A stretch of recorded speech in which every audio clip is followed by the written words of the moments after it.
আসসালামু আলাইকুম, সবাইকে স্বাগতম আমার আজকের ব্লগে।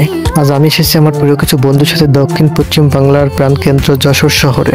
তাহলে চলুন ঘুরে দেখি এই শহরের ইতিহাস, রং ও উৎসবের আমেজ। বন্ধুরা মিলে ঘুরে বেড়ানোর আনন্দই আলাদা।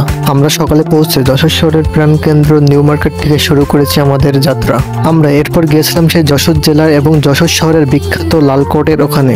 এখানেই প্রথমবার বাংলায় ছাপাখানা তৈরি হয় এবং একটি স্থানীয় প্রশাসনিক কোর্ট তৈরি হয়। এরপর আমরা চলে যাই সেই যশোরের ঐতিহাসিক এক মাসব্যাপী মেলার স্থানে। মাসব্যাপী মেলা মানেই বন্ধুদের সাথে ঘোরা আর স্মৃতির পুঁজি তৈরি করা অনেক।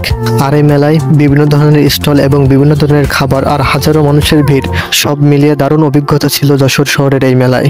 আর আমরা কথা বলেছি মেলায় আসা কিছু দর্শনার্থীর সাথে। ভিডিওটা ভালো লাগলে লাইক, কমেন্ট অ্যান্ড সাবস্ক্রাইব করতে একদমই ভুলবেন না। দেখা হবে আরেকটি ভিডিওতে। ততক্ষণ সবাই ভালো থাকবেন।